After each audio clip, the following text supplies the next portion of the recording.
Bienvenue nos chers élèves de la 3e année secondaire.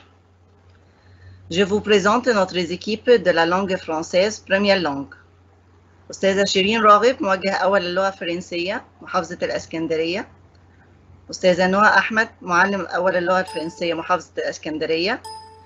أستاذة نانسي عادل معلم أول اللغة الفرنسية محافظة القاهرة. أستاذة إنجي فتحي معلم أول اللغة الفرنسية محافظة القاهرة.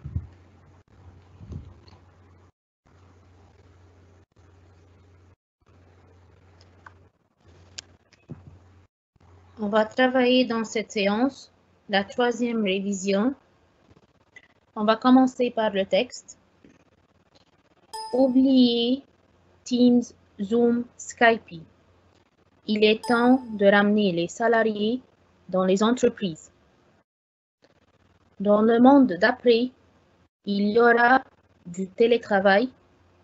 Plus personne n'en doute. Installés dans leur bureau, sur un coin de table ou sur leur lit. Quelques millions de Français l'ont expérimenté lors des 3 confinements. Il en ressort que cela marche et même plutôt bien. Munis de leurs ordinateurs et d'une bonne connexion à Internet, ces salariés ont appris à poursuivre leurs activités professionnelles à domicile et permis à de nombreuses entreprises de ne pas baisser le rideau. Interrogés, une majorité d'entre eux disent apprécier le travail en distanciel. Et les employeurs ne s'en plaignent pas non plus. Carlos Tavares, patron du géant de l'automobile Stellantis et ardent défenseur de cette pratique, ne manque jamais une occasion de vanter ses bienfaits. Efficacité, qualité de vie, moins de temps perdu dans les transports et donc réduction des émissions de carbone. Le télétravail serait bon pour les salariés, ceux qui peuvent en bénéficier, pour les entreprises et même pour la planète. N'en jetez plus. Sauf que tout n'est pas rose. La médaille a aussi son revers. D'abord, le travail à distance ne concerne qu'une minorité d'actifs. Prenons donc bien garde, en favorisant cette nouvelle façon de travailler, de ne pas fracturer les entreprises, de jouer l'école blanc contre l'école bleue. Ensuite, à haute dose, cet éloignement créé de la lassitude isole certains salariés, efface un peu plus la frontière entre la vie professionnelle et vie personnelle. Autre effet pervers, et non des moindres, la perte de créativité et le manque d'échanges informels. Cette pratique érode aussi l'affecto-sociétatisme qui fait le collectif d'une organisation, son âme, sa richesse. Aujourd'hui, salarié à distance, mais demain, prestataire de services, sous-traitant. Il est temps urgent de ramener les salariés dans les entreprises, d'oublier un peu Teams, Zoom et Skype et de définir au sein de chaque organisation le bon dosage pour tirer le meilleur du télétravail et de la vie de bureau.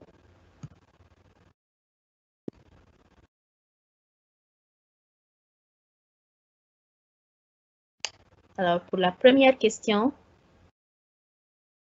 quelle est l'idée principale du texte? C'est favoriser le télétravail, favoriser le retour du travail au bureau, encourager les jeunes de travailler à distance ou l'échange des expériences entre les ouvriers. Pour la question numéro 1, je crois que c'est favoriser le retour du travail au bureau. Oui, très bien. Alors, c'est l'idée principale du texte, c'est de favoriser le retour du travail au bureau. Et d'oublier Teams et Zoom et Skype. Passons à notre question.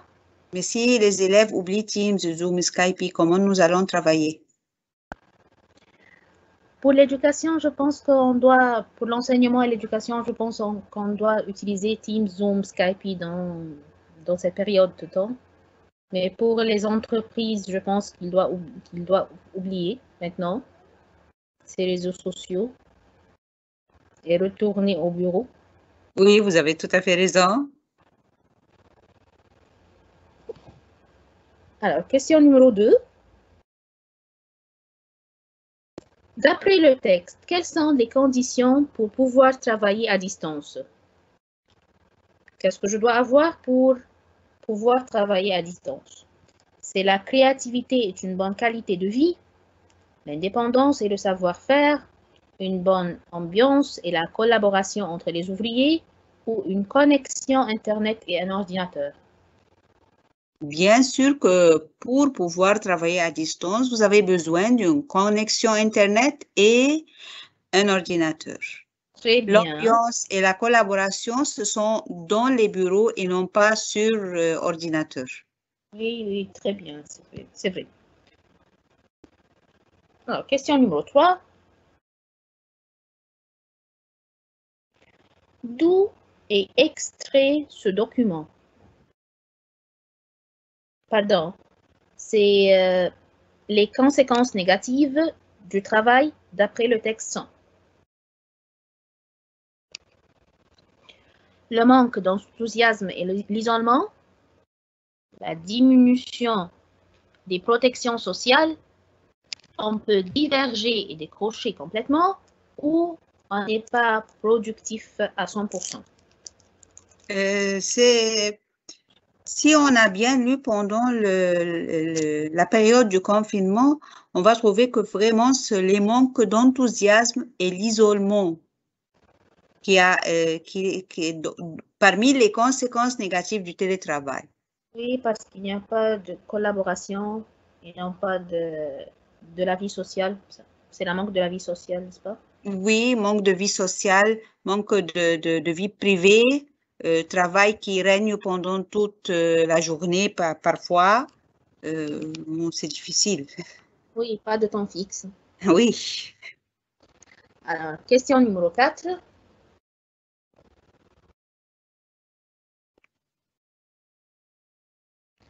D'où est extrait ce document? D'un blog internet, d'un journal français, d'un journal égyptien en français ou d'un site internet?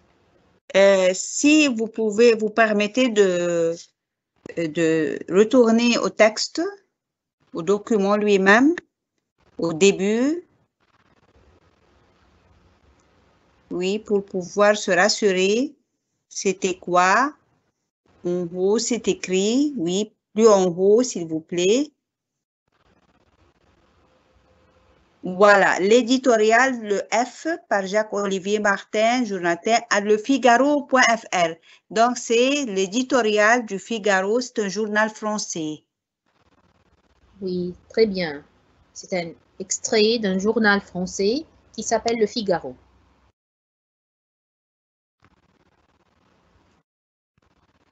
Question numéro 5.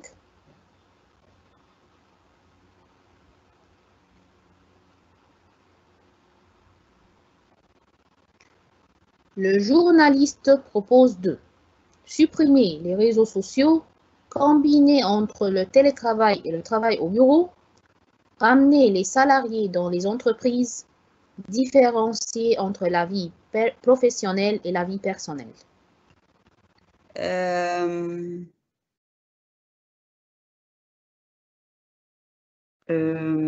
C'était combiné entre le télétravail et le travail au bureau. Et ça se trouve dans le 3e paragraphe à peu près, si je suis... Une majorité d'entre eux disent apprécier le travail en distanciel et les employeurs ne s'en plaignent pas non plus. Oui, ça va. Alors, il a cité les bienfaits du télétravail.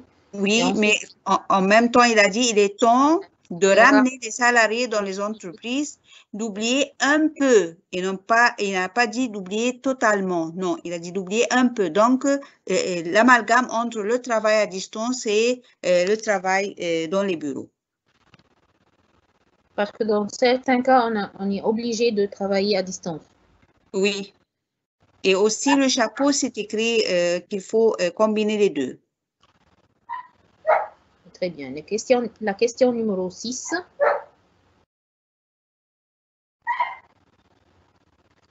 Le télétravail s'est répandu partout dans le monde grâce à l'évolution technologique, à cause du confinement, avec l'apparition de la 5e génération de réseaux mobiles pour réduire la pollution due aux embouteillages dans les grandes villes.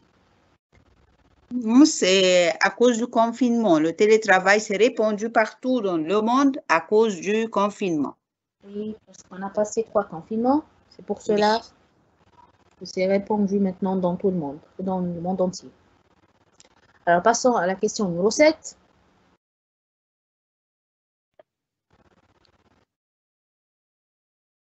D'après le texte, maintenant, on va trouver le synonyme convenable du mot apprécier.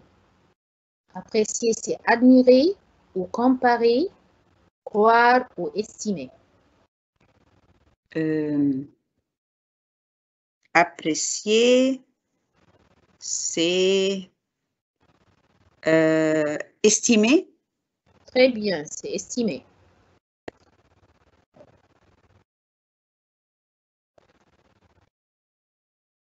Passons au deuxième synonyme. Trouve le synonyme convenable du mot pervers. C'est mauvais, méchant, malin ou fou. Pervers, c'est mauvais. Très bien, c'est mauvais.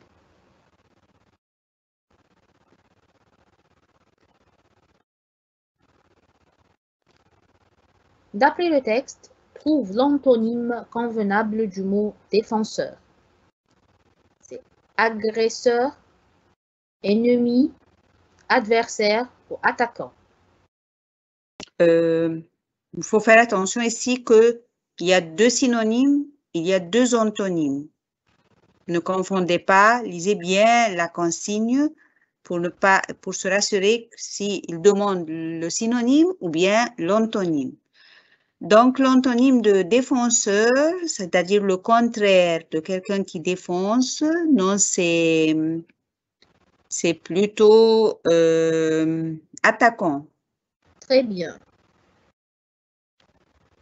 Le contraire de défenseur, c'est attaquant.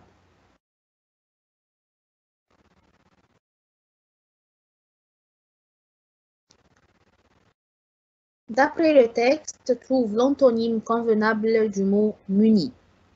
C'est privé, dépossédé, doté ou démuni.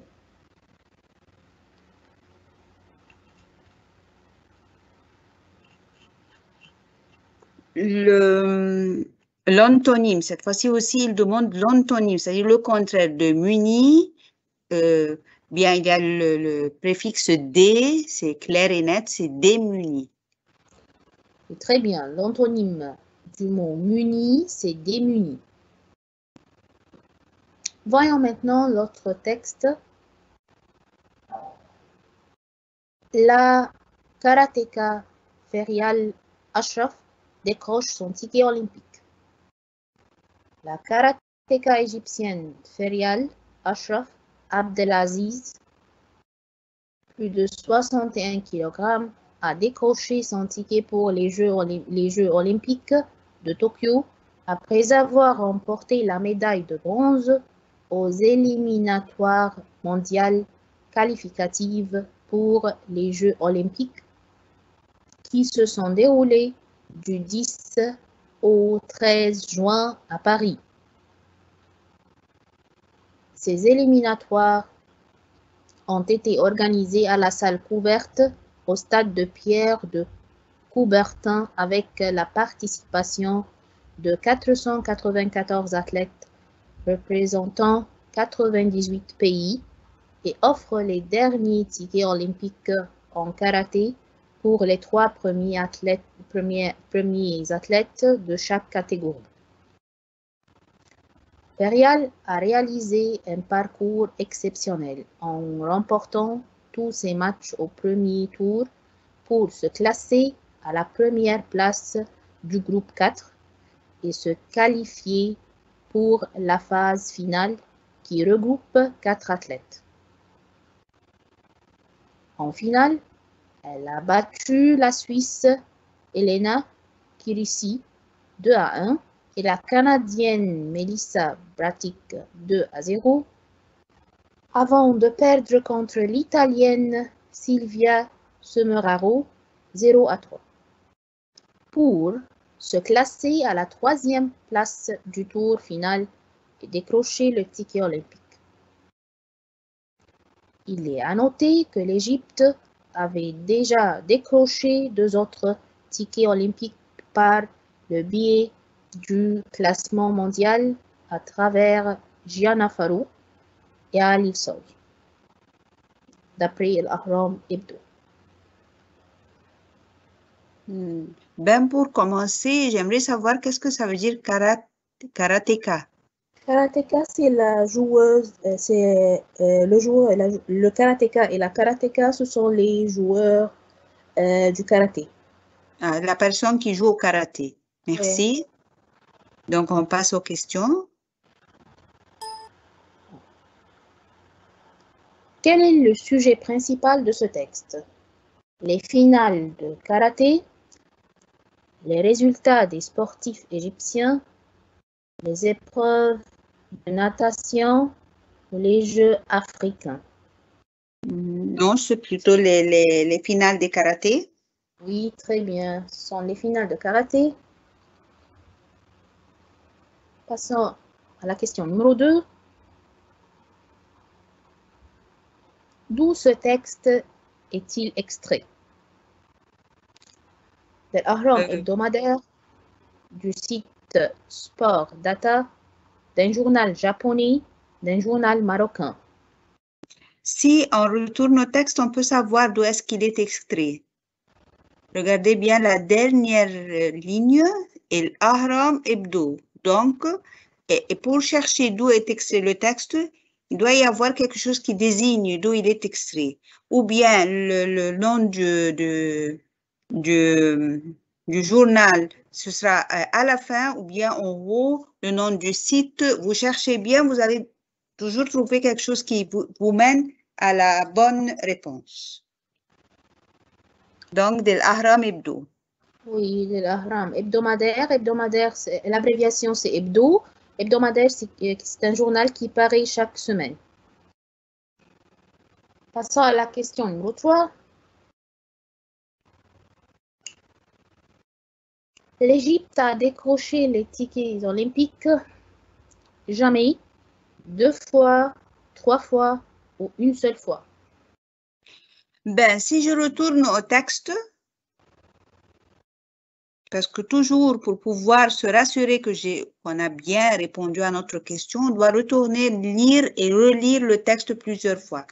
Eh bien là, Ferial Ashraf a décroché son ticket pour les Jeux olympiques. Mais à la fin du texte, il est noté que l'Égypte avait déjà décroché 2 autres tickets olympiques. Donc, il y a Ferial qui a décroché 1, 2 autres tickets olympiques ont été déjà décrochés, donc c'est 3. Donc la réponse, l'Égypte a décroché les tickets olympiques 3 fois. Très bien. Il faut se rassurer avant de désigner votre réponse. Attention, rassurez-vous bien, lisez bien 1 et 2 fois pour être sûr que vous avez choisi la bonne réponse. Passons à notre question. En France, les Jeux olympiques se sont déroulés 3 jours, 4 jours, 5 jours ou une semaine. Ben, je retourne une autre fois au texte. Les Jeux olympiques se sont déroulés, 3e ligne, du 10 au 13 juin à Paris. Donc, je compte sur mes doigts comme j'étais petite. On me disait toujours, comptez-vous sur vos doigts. 10, 11, 12, 13. Ça fait 4 jours. Donc, en France, les Jeux olympiques se sont déroulés 4 jours. Très bien.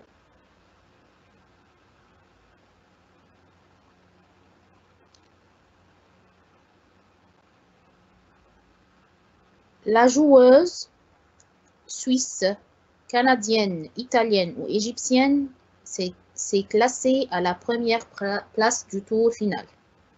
On retourne notre texte. On va chercher la joueuse qui a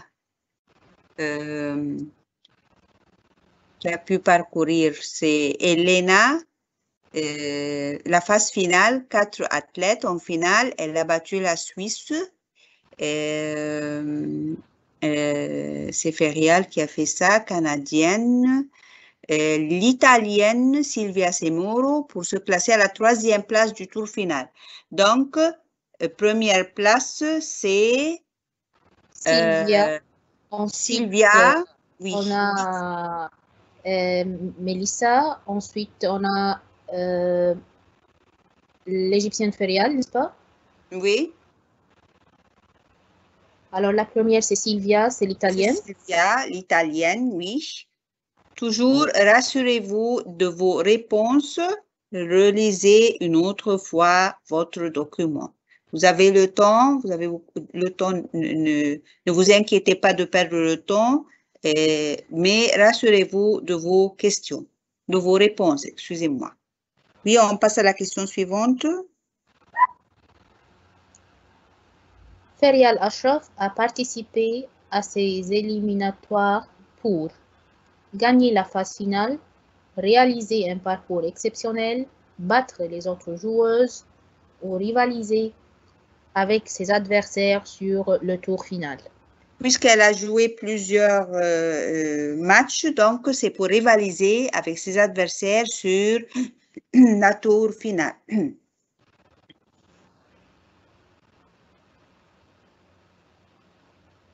Pour se qualifier, c'est-à-dire se rivaliser. Alors maintenant, choisissez le synonyme convenable du mot phase. Partie, point, quartier ou aspect. En lisant une autre fois notre document pour qualifier pour la phase finale qui regroupe 4 athlètes. Donc, phase ici, c'est partie. Oui, parce qu'on parle d'un jeu. Oui, c'est parti.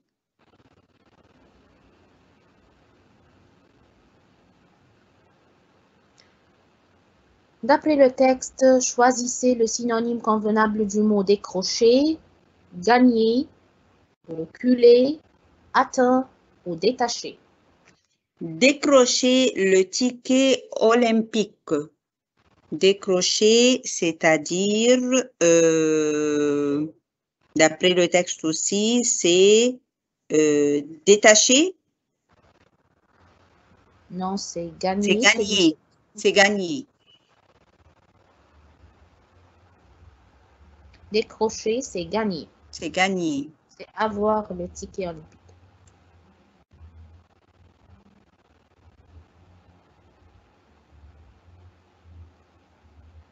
D'après le texte, choisissez l'antonyme, maintenant le contraire, convenable du mot exceptionnel. Normal, banal, régulier ou fabuleux. Exceptionnel, c'est-à-dire quelque chose qui n'est pas normal.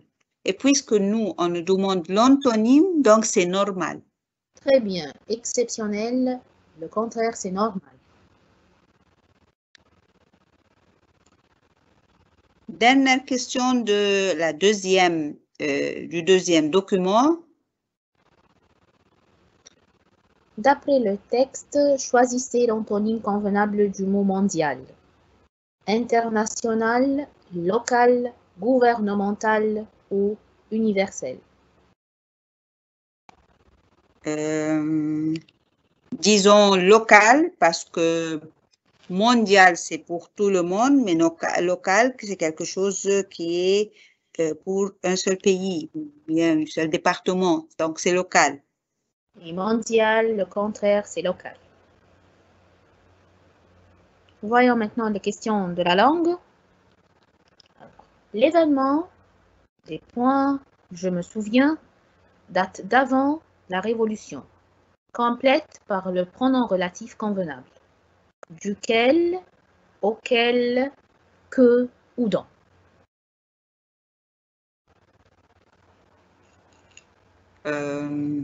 Je me souviens d'un événement, se souvenir de quelque chose, donc c'est dont je me souviens. Très bien. L'événement dont je me souviens date d'avant la Révolution.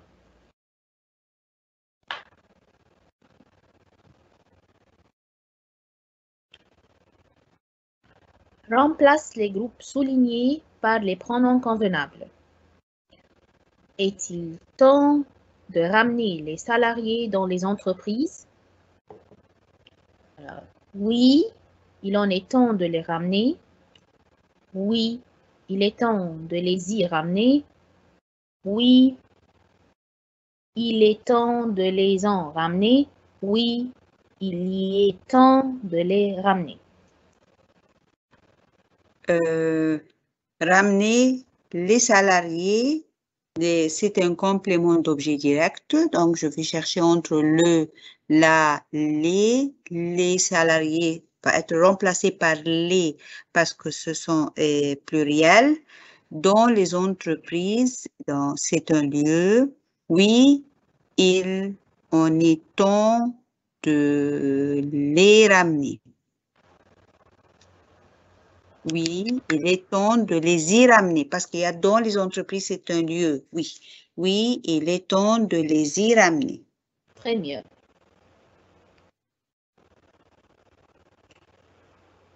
Prenez vos ordinateurs avec vous.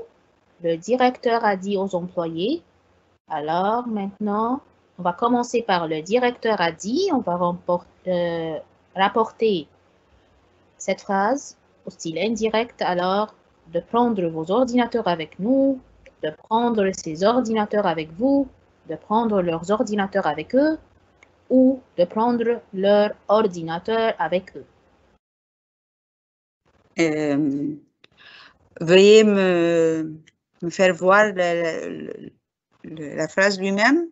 Directeur a dit de prendre vos ordinateurs avec nous, non. De prendre ces ordinateurs, c'est quelque chose avec vous, non. Leurs ordinateurs avec eux, non. Je crois que c'est la troisième phrase de prendre leurs ordinateurs avec eux, parce que ils ont plusieurs ordinateurs et plusieurs personnes. Oui, mais ces ordinateurs, ça vient avec ils, ça ne marche pas avec vous. Donc, oui. C'est prendre leurs ordinateurs avec eux. Il faut toujours essayer d'analyser ce qui est devant vous pour pouvoir trouver la bonne réponse. Très bien.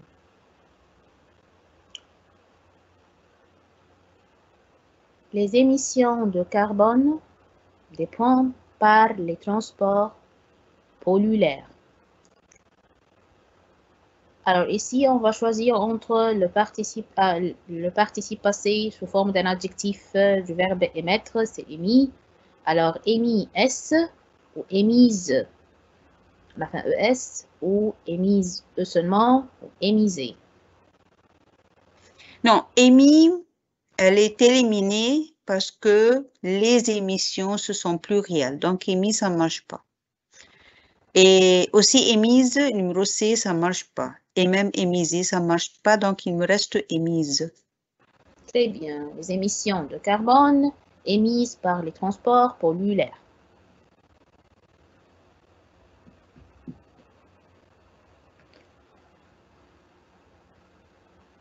Alors, les estivants visiteraient le musée de la civilisation. Alors, trouvez maintenant la forme passive convenable.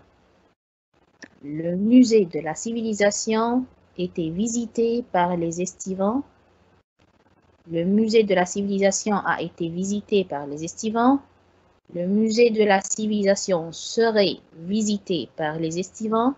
Ou le musée de la civilisation serait visité a été seulement par les estivants.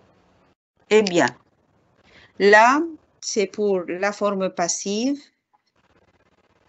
Normalement, on va commencer par le musée de civilisation, il va être terminé par les estivants, mais là, le verbe être doit être le même temps du verbe visiterait. Il faut faire attention, visiterait à... excusez-moi. C'est au conditionnel présent, n'est-ce pas? Oui, conditionnel présent, mais il faut faire attention que le musée de la civilisation, même si le verbe être serait au conditionnel présent, il doit être conjugué avec le musée et non pas les estivants. Donc, serait visité par les estivants. Le musée de la civilisation numéro 4 serait visité par les estivants. Très bien.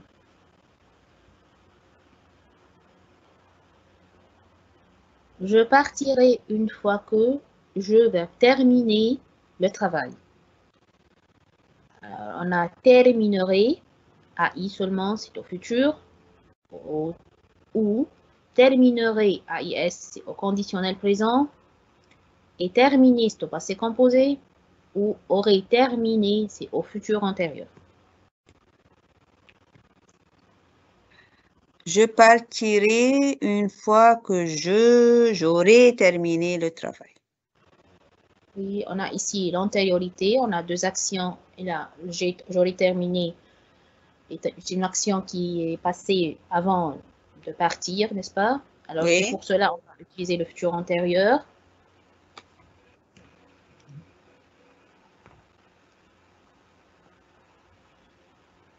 En faisant plus attention, tu aurais pu trouver facilement la réponse. Ici, le gérondif en faisant exprime quoi? Le moyen, la condition, la cause ou le temps.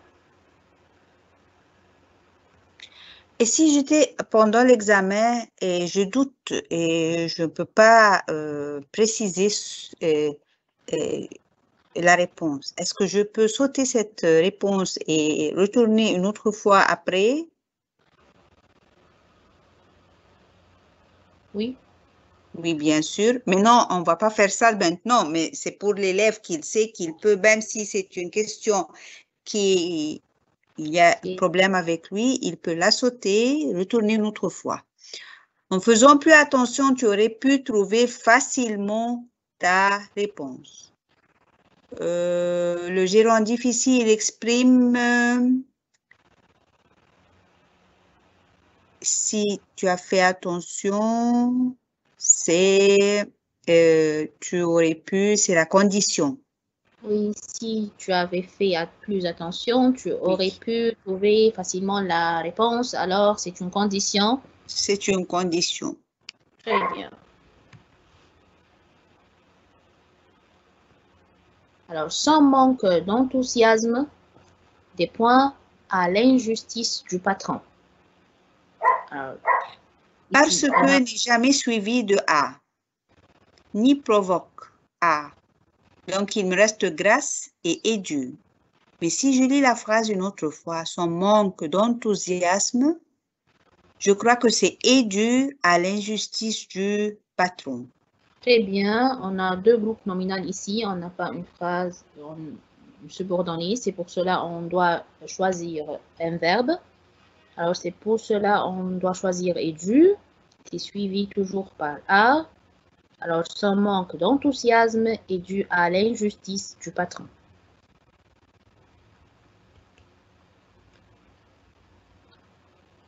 Pierre n'ira pas au travail à moins que sa femme n'y des points aussi.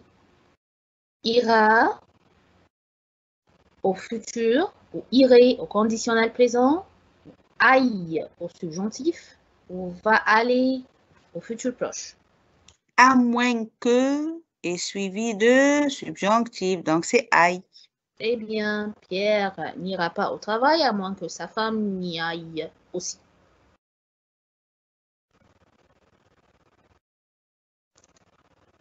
Et maintenant, c'est les situations, oui. Oui, très bien. On va commencer les situations maintenant.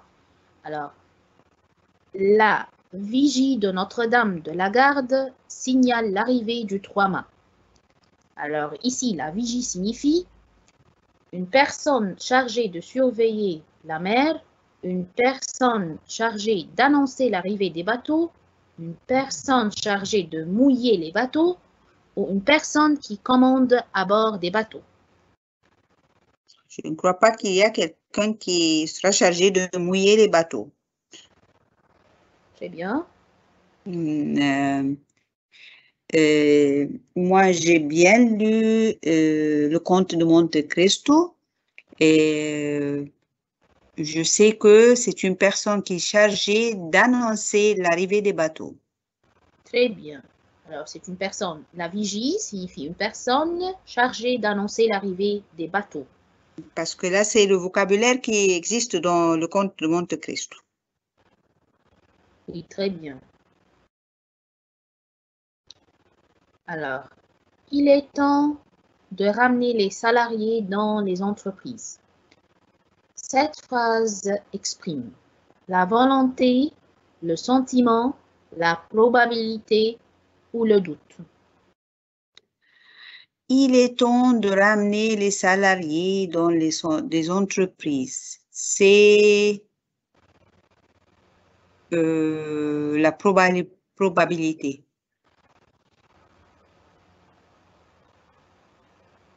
Il est temps de ramener les salariés dans les entreprises. Cette phrase exprime la probabilité.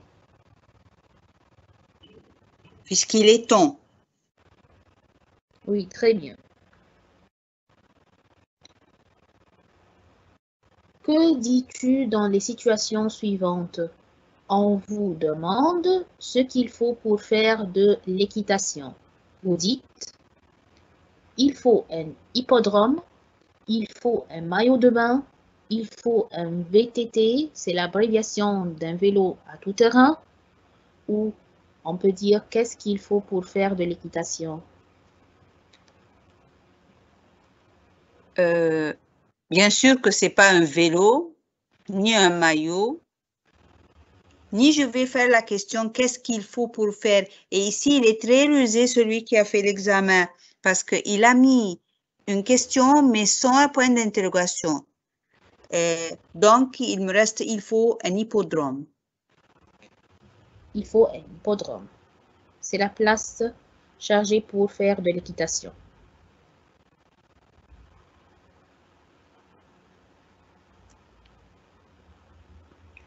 Que dis-tu dans les situations suivantes? Vous faites des reproches à votre ami. Vous lui dites « Je suis désolé, je ne l'ai pas fait exprès. Tu aurais dû me prévenir que la sortie est annulée. J'aimerais bien venir te visiter. Et il faut que tu sois un peu plus sérieux. » Je suis désolée, donc je m'excuse. Non, ça marche pas. Tu aurais dû, c'est plutôt oui. J'aimerais bien, c'est souhait. Il faut que. Ces conseils, donc tu aurais dû me prévenir que ta sortie est annulée. Très bien. Il faut bien analyser les phrases qui se trouvent devant vous pour pouvoir relever la bonne réponse. Vous conseillez votre ami de ne pas abuser de boire des boissons gazeuses. Vous lui dites: les boissons gazeuses contribuent à l'érosion de l'émail des dents. Tu ferais bien de ne pas trop boire de coca. Les boissons gazeuses nous procurent de l'énergie. J'aime de temps en temps boire une bonne boisson fraîche d'eau gazeuse.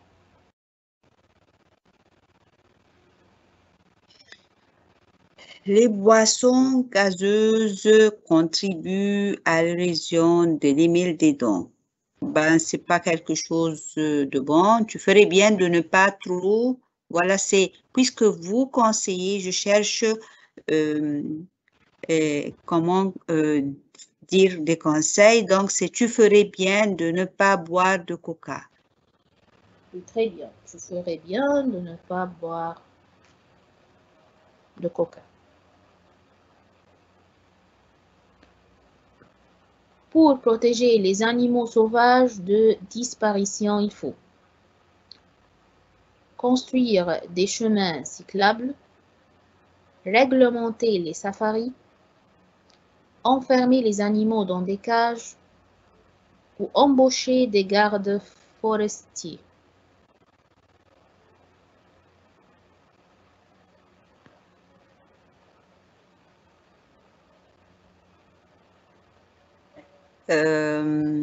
Construire des chemins cyclables, c'est plutôt pour les cyclistes, les vélos.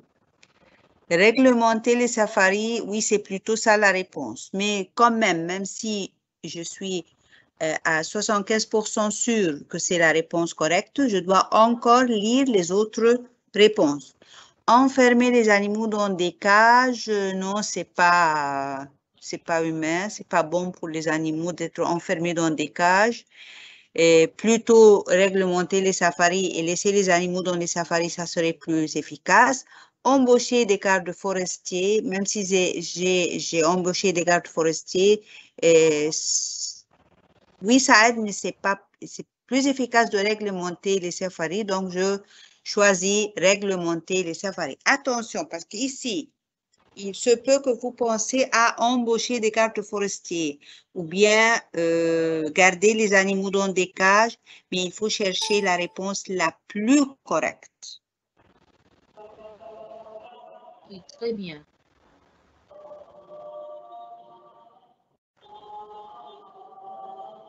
Celui qui cherche pour trouver des richesses naturelles est un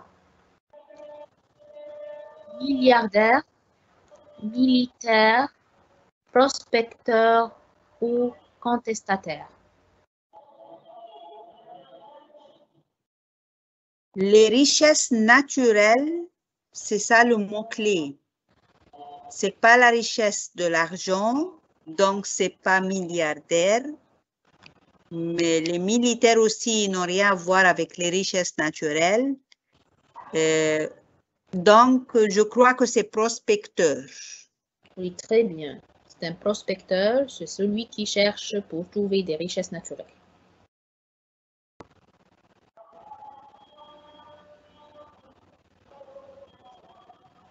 On a recours aux robots pour désorganiser le travail, faciliter le travail, licencier les employés ou surveiller le travail.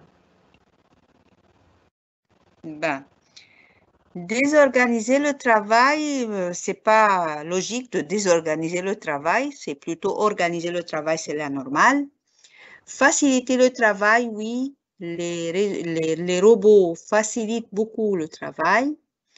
Licencier les employés, non, je ne crois pas que c'est pour licencier. Licencier ici, c'est-à-dire que les employés quittent le travail. C'est pas un des objectifs d'avoir recours aux robots. surveiller le travail. Non, un robot ne surveille pas, plutôt il fait le travail et l'humain le surveille. Donc, c'est faciliter le travail. Très bien.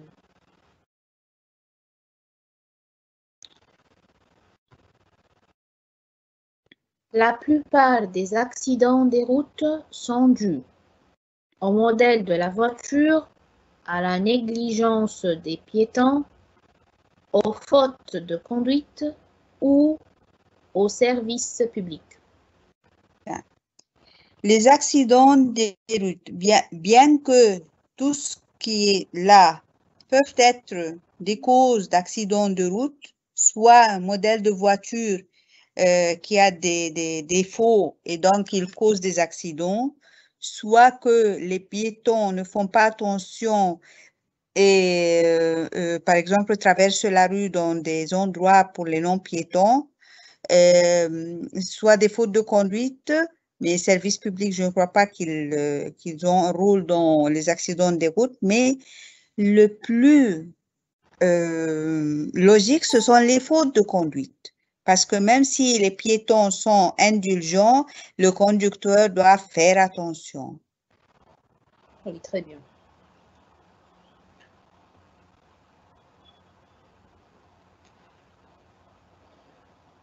Deux chefs d'équipe sous votre autorité doivent collaborer à un projet commun.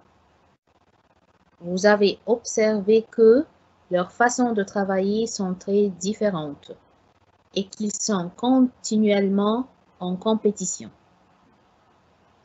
Depuis le début du projet, ces chefs d'équipe partagent peu d'informations et lorsqu'ils le font, ils présentent des données généralement incomplètes ou en retard.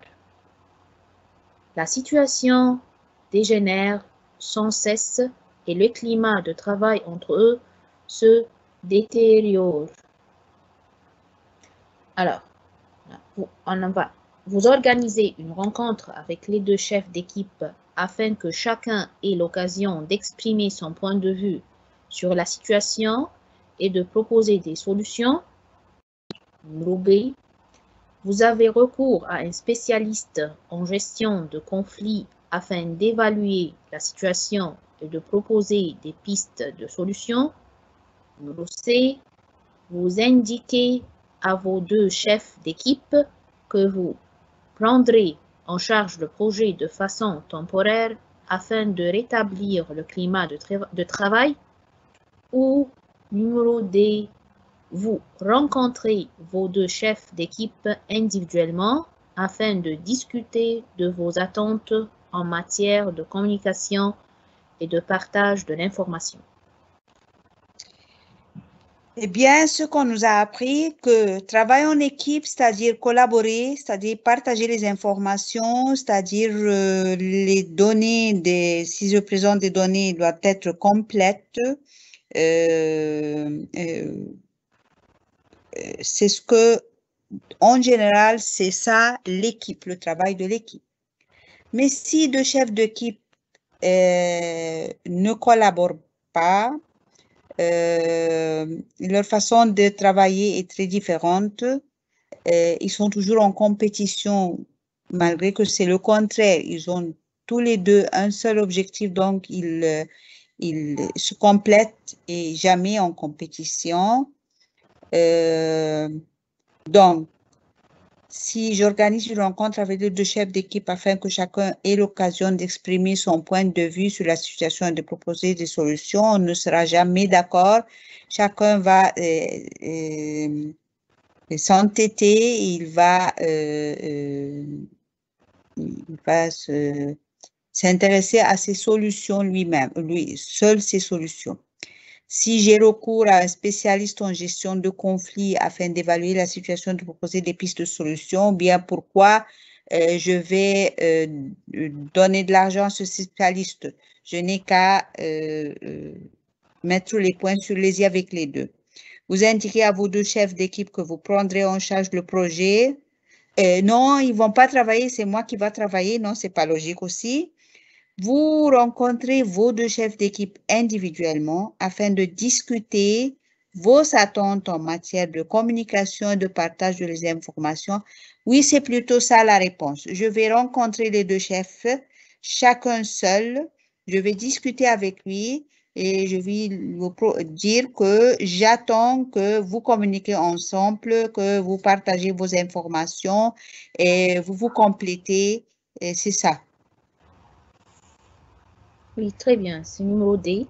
Vous rencontrez vos deux chefs d'équipe individuellement afin de discuter de vos attentes en matière de communication et de partage de l'information.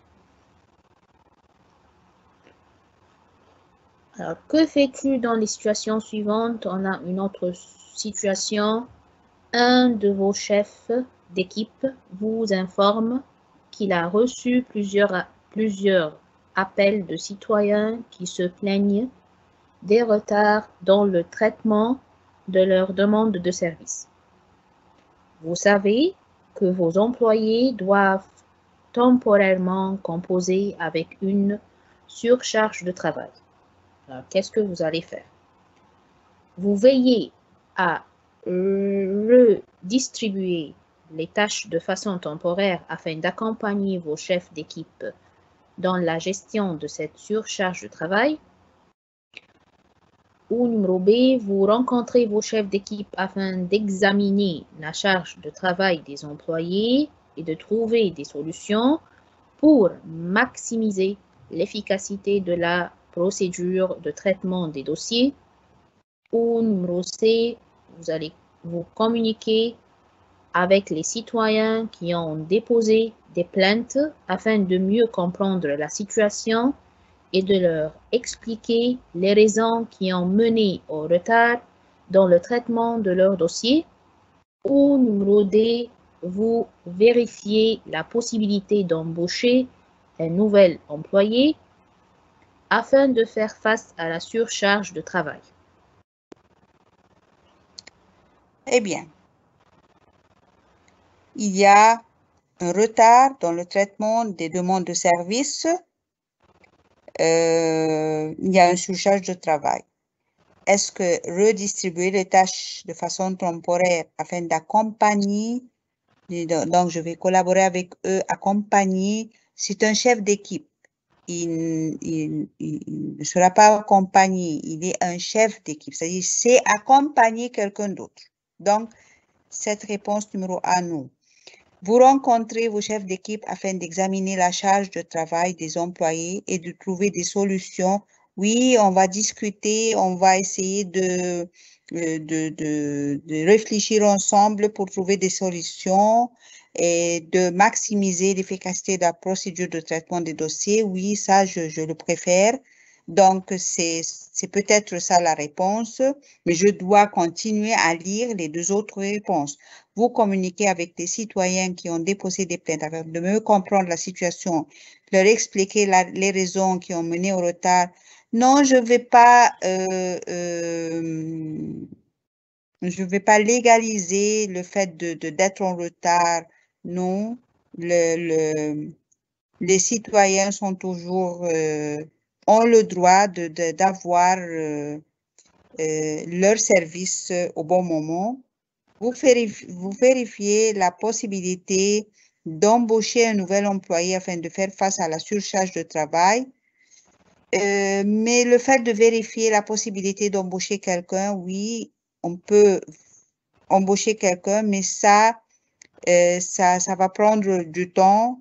Et non, je préfère vous rencontrer vos chefs d'équipe afin d'examiner la charge de travail des employés et de trouver des solutions pour maximiser l'efficacité de la procédure de traitement des dossiers.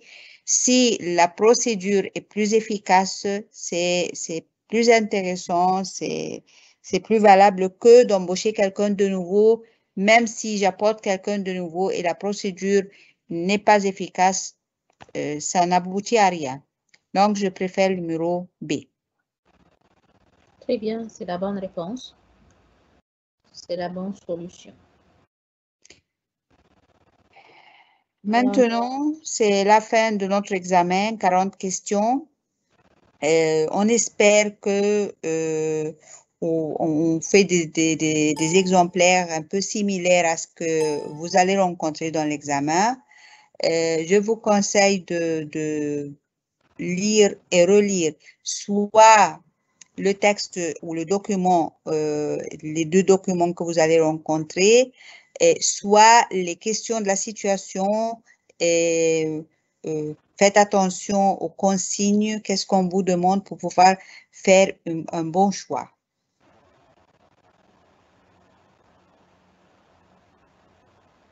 Non?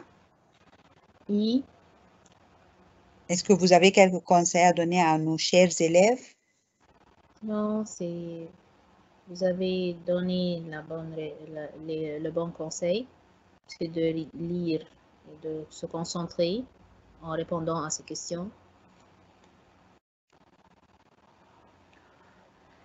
N'ayez pas peur, même si vous avez une question qui vous intrigue un peu, laissez-le à la fin. Ne vous paniquez pas, laissez-le à la fin et vous allez pouvoir le relire une autre fois à la fin et vous allez pouvoir le faire. Soyez sûr de vous-même. Et merci mes chers élèves, merci Madame Noha, merci Madame Inji Fathi, merci Madame Nancy pour votre travail. J'espère que nos élèves ont bien profité. Shukran l'Oustaz Ahmed Eddine Mukhtar et à la prochaine fois, Inch'Allah, qui sera le dimanche prochain, même horaire.